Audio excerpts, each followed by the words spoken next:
Let's just jump right in, because today in this explainer, we're untangling a pretty wild contradiction. You know, in school, finance is taught to us as this clean, precise science, right? You memorize some formulas, you stare at spreadsheets, and you draw totally logical conclusions. But in the real world, in the real world, spending money is a messy, emotional art.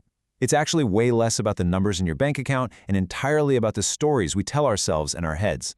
To really wrap our heads around this, I want to share a captivating story about a woman who went to a doctor named Dan Goodman. Now, she wanted LASIK eye surgery so she could finally ditch her glasses forever. And the procedure was totally flawless. She gained perfect 20/20 vision. But a few weeks later, she comes back in the doctor's office completely despondent. She literally told him the surgery had ruined her life. When the stunned doctor asked her why, she explained that she kind of expected losing her glasses would magically make her husband find her more attractive and her coworkers find her more intelligent. When she realized that love and respect weren't actually driven by something as superficial as her eyewear, she was absolutely crushed. And the doctor's realization in that moment is just profound. He looked at her and said, "You have a problem I can't help you with." The issue wasn't her eyes at all. It was entirely psychological. I mean, she got exactly what she thought she wanted, only to realize it wasn't what she actually needed. And honestly, this sets up the entire core theme of our explainer today. Our relationship with money and success operates the exact same way. If you're lucky enough to actually get the wealth you want, you might be terrified to discover it doesn't automatically grant you the happiness you need. Which brings us to the foundation of what we're unpacking today, Morgan Housel's incredibly insightful book, The Art of Spending Money. Now, while a lot of finance resources out there hyper-focus on how to grow your wealth, this analysis zeroes in on how we actually use it.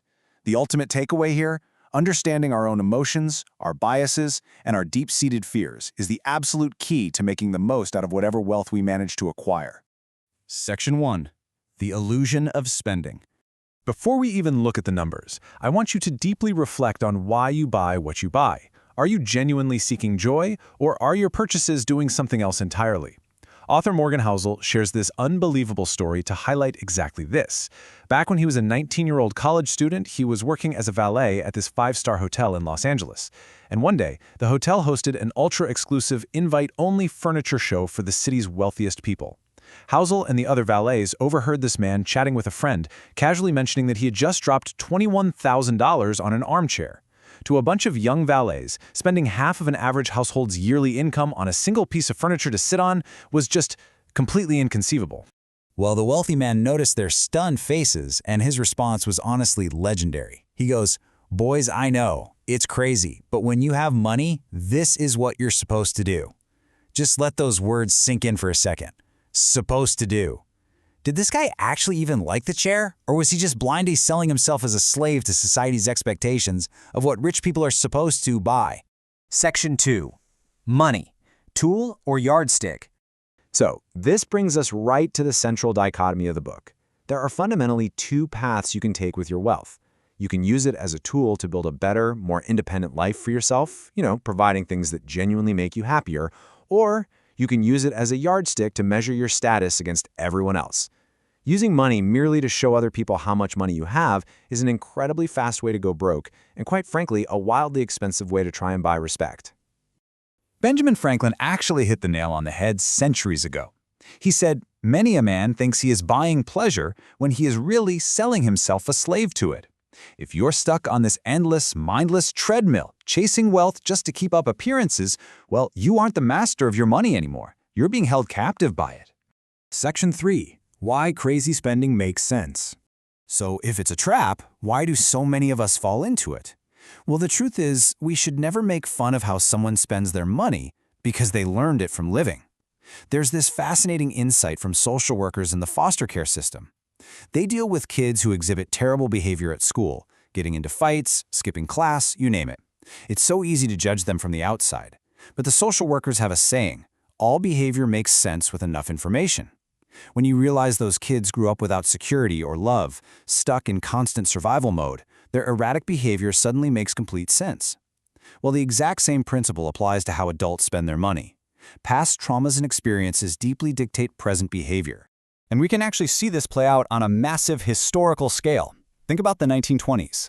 Before the famous Roaring '20s boom, society had to endure the utter devastation of World War I, which was followed immediately by a crippling economic recession. So, when the economy finally boomed, fueled by cheap debt and a soaring stock market, people went absolutely wild, buying new cars and extravagant clothes. A newspaper headline from 1928 by Robert Quillen captures this psychological shift perfectly. It reads, "The more you are snubbed while poor, the more you enjoy displaying your wealth." This wasn't just irrational spending, guys. It was a psychological reaction. People were frantically trying to make up for lost time. They were literally using money to heal the emotional wounds of the miserable years that preceded the boom. Housel provides a really great modern anecdote for this too. He talks about a highly successful businessman who grew up extremely poor and constantly snubbed. When his daughter was applying to colleges, he insisted she pick the absolute most expensive school she got accepted into. To him, paying that massive tuition had nothing to do with the quality of the education. It was a social trophy. It was his way to prove to the world and honestly to himself what he had overcome. Once you peel back the layers of his life, that quote-unquote crazy spending actually makes total sense. Section 4. True ingredients of happiness. Okay, so we've established that money is best used as a tool, and that blind spending is often just an attempt to heal past wounds. So the logical follow-up question is, what actually makes us happy? What's truly fascinating about the legendary psychologist Carl Jung's list of factors for a happy human mind isn't just what's on it, but what is completely missing from it. He listed 5 core things: good physical and mental health, good personal relationships, the ability to perceive beauty in art and nature, a reasonable standard of living and satisfactory work, and finally, a philosophic or religious point of view to cope with life's ups and downs. Did you catch what isn't there? Hoarding massive amounts of cash? While money can definitely help facilitate a reasonable standard of living, excessive wealth itself is simply not an ingredient for a happy mind. So why do we automatically assume more money is going to fix all our deep-seated problems? This quote from author Luke Burgess explains it flawlessly. Knowing what to want is much harder than knowing what to need. Because there's no universal formula for happiness. I mean, what brings me joy might sound totally crazy to you. People just default to the easiest assumption. Money is tangible. It's countable. It's a really easy goal to strive for when you haven't done the hard, messy work of discovering what truly feeds your soul. Section 5. The quest for simplicity. So how do we actually align our spending with our deeply personal desires so we can actually be happy? It all comes down to a concept defined over a century ago: the simple life. Now let's be clear here. A simple life absolutely does not mean you have to take a vow of poverty. You can still have extravagance, fancy homes, and beautiful luxuries if you want them. The crucial point is the dynamic between you and your wealth. In a simple life, money serves you rather than you serving money. You control it rather than it dictating your anxiety, your relationships, and your entire identity. The ultimate goal here is to make a life, not just a living. Enduring happiness is found in contentment. The people who are the happiest with their money are usually the ones who have simply found a way to stop constantly thinking about it. They use it to leverage who they are, for sure, but they never, ever allow it to define who they are.